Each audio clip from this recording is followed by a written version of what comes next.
aluno do segundo ano. Nós vamos ver essa semana transferência de calor por convecção. Na semana 4 a gente viu por condução e na próxima provavelmente vai ser por irradiação. Vamos lá então, vamos corrigir as atividades da semana 5 do PET 2. Lembrando que se tiver alguma dúvida, pode deixar aí no comentário que eu vou ter prazer em responder para você. E se gostar, deixa um gostei aí, se inscreve no canal para ajudar a gente. Vamos lá? Para começo, né? Ele pede aí na primeira atividade, faça um pequeno texto explicando a transmissão de calor por convecção. Cite 3 exemplos de convecção térmica. Então, como que é transferência de calor por convecção? A transferência de calor por convecção é uma transferência que só ocorre em fluidos, quer dizer, líquidos ou gases, né? Substâncias no estado gasoso.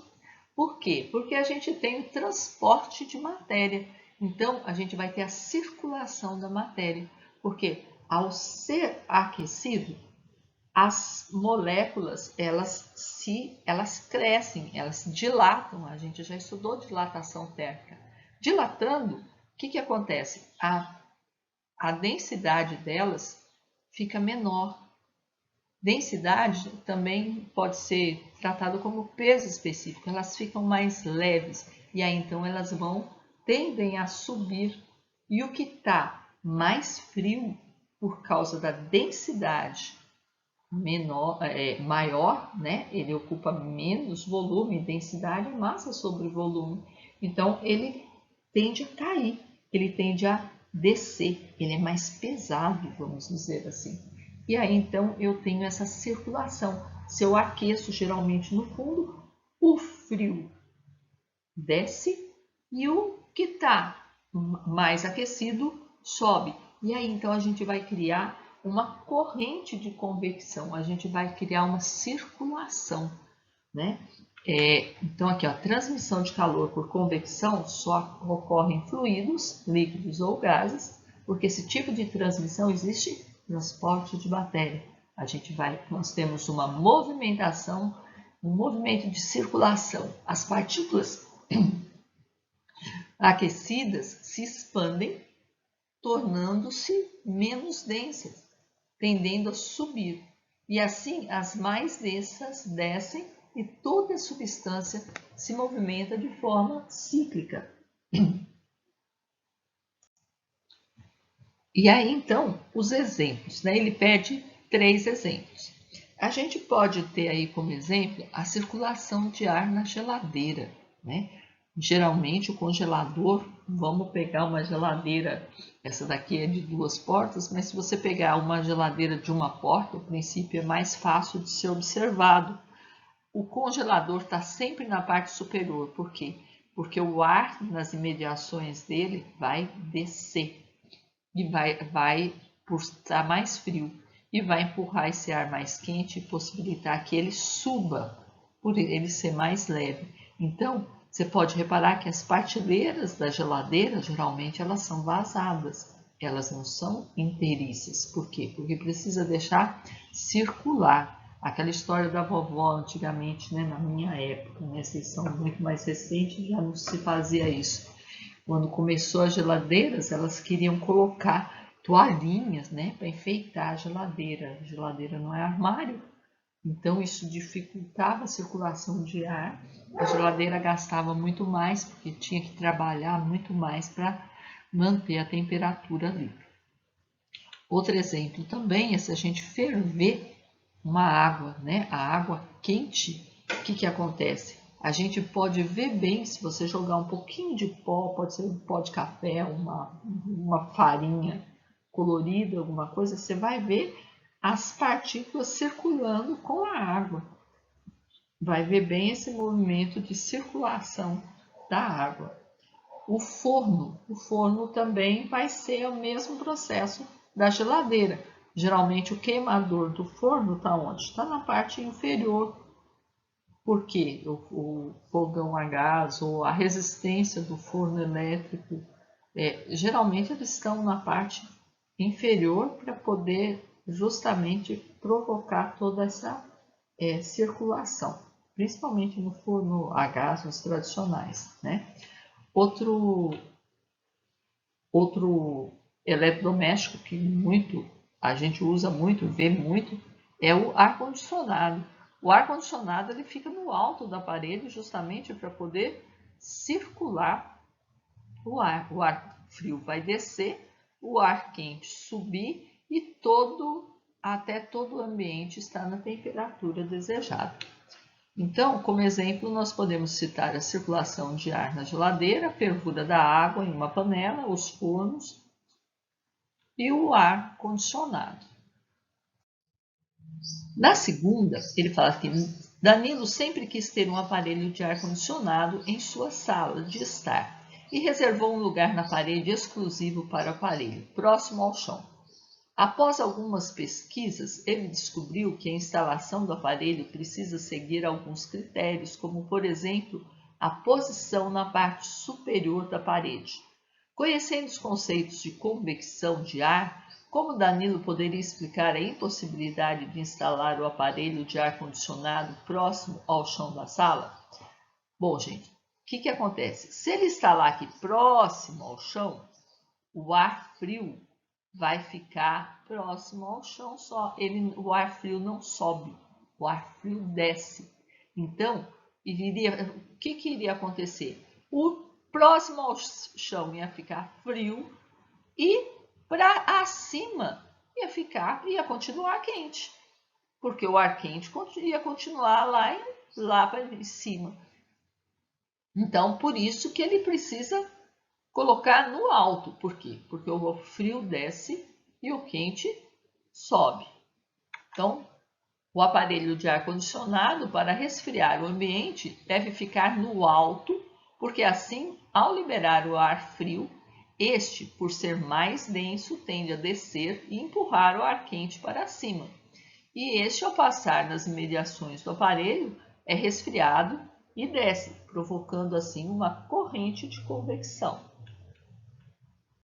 Na 3, ele fala: assinale quais os processos listados a seguir e envolve a transferência de calor por convecção. Então, o primeiro processo que ele cita aí é pisar sobre o asfalto quente. Então, quando você pisa sobre o asfalto quente, você está recebendo o calor do asfalto. Então, você está encostando, é por condução, não por convecção. Assar algo no forno de gás convencional. Então, igual eu falei já anteriormente, no forno você pode ver que os queimadores estão embaixo.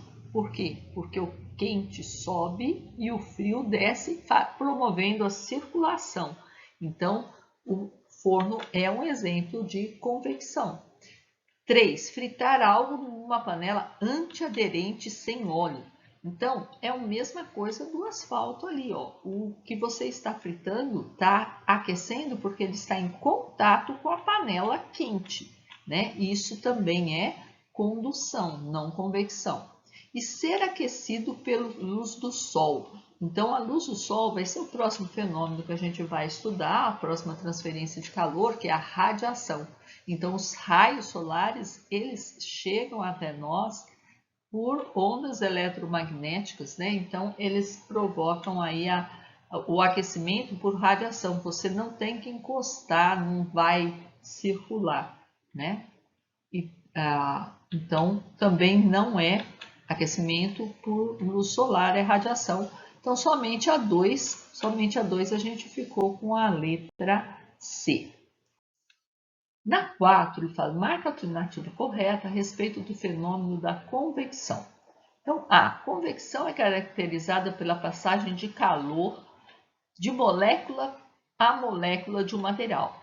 Convecção, gente, isso daí ele descreveu o quê? Ele descreveu a condução, né? B. Esse fenômeno é o único responsável pela ocorrência do efeito estufa.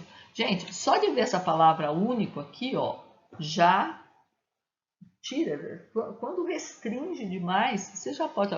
Não é o único fenômeno, né? É só o infravermelho lá que não consegue, que faz com que a Terra aqueça? Não, não é verdade, né? Esse fenômeno é caracterizado pelo transporte de calor através das ondas eletromagnéticas. Isso aqui, ó, é irradiação ou radiação, né? É a próxima transição que a gente vai estudar. E letra B, a convecção pode ser definida como transporte de massa motivado por variações de temperatura. Sim, isso sim, é verdade. E a convecção ocorre em qualquer tipo de material? Não, não é qualquer tipo de material. Sólido não consegue sofrer convecção, só em fluidos, né? Então, por isso, a letra D. Então, ela tem o transporte da massa, né? No caso o ar, a água, ele vai ser transportado, ele vai circular e conforme a variação da temperatura. Então, somente fluidos. Agora 5. Para se esfriar um barril de suco mais facilmente, devemos colocar gelo em qualquer das partes do barril. Bom, o gelo vai liberar ali, vamos dizer assim, uma temperatura menor, né? E a temperatura menor desce para quente subir, né? Então, o menor a temperatura, o frio desce e o quente sobe. Se eu colocar o gelo em qualquer parte do barril, não vai acontecer isso. Se eu colocar na parte de baixo, não vai aquecer, não vai resfriar o que está em cima. No meio, vai resfriar o quê? Do meio para baixo. Mergulhar ele totalmente no gelo, ele vai esfriar um pouco, mas talvez não tenha essa necessidade, né? Onde que eu tenho que colocar o gelo? Na parte de cima. Por quê? Porque o frio desce e o quente sobe. E aí vai ter a circulação do refrigerante, do suco no barril, sendo resfriado. Então, o correto é colocar na parte de cima. E a sexta do Enem, numa área de praia, a brisa marítima é uma consequência da diferença no tempo de aquecimento do solo e da água. Apesar de ambos estarem submetidos às mesmas condições de irradiação solar, no local solo, que se aquece mais rapidamente, o ar fica mais quente e sobe, deixando uma área de baixa pressão, provocando o deslocamento do ar da superfície que está mais fria. Então, durante o dia acontece isso, vem a brisa do mar, porque a água, o coeficiente de água, ela demora mais para aquecer, né? Então, e a areia da praia, ela aquece bem rápido. Você pode fazer essa experiência, né? Se você andar na areia, você vê que a areia está quente, às vezes a água já está fria logo cedo. Então, acontece isso. Como a água leva mais tempo para esquentar de dia, mas também leva mais tempo para esfriar à noite, o fenômeno noturno, brisa terrestre, pode ser explicado da seguinte maneira. Então, o que acontece? É justamente está escrito aqui, ó, o ar está sobre a água, se aquece mais. Ao subir, deixa uma área de baixa pressão, causando o deslocamento do ar do continente para o mar. Então, acontece o quê? Acontece o inverso do que ele falou aqui em cima, né? Então, é a letra A. Na letra B, fala aí, ó, o ar mais quente desce, se desloca, o ar quente não desce, o ar quente sobe, né? O ar que está sobre o mar se esfria e dissolve-se na água. Como assim o ar mistura na água? O que ele quis dizer com isso, né? Na letra D, o ar que está sobre a água se esfria. Não, o ar que está sobre a água, ele vai receber o calor da água que ainda está quente. O ar sobre o solo mais quente, não, o solo não está mais quente, o solo está mais frio, né, gente? Então, aí é a letra A mesmo. Então, com isso, a gente corrigiu a semana 5 do segundo volume do PET. Até semana que vem.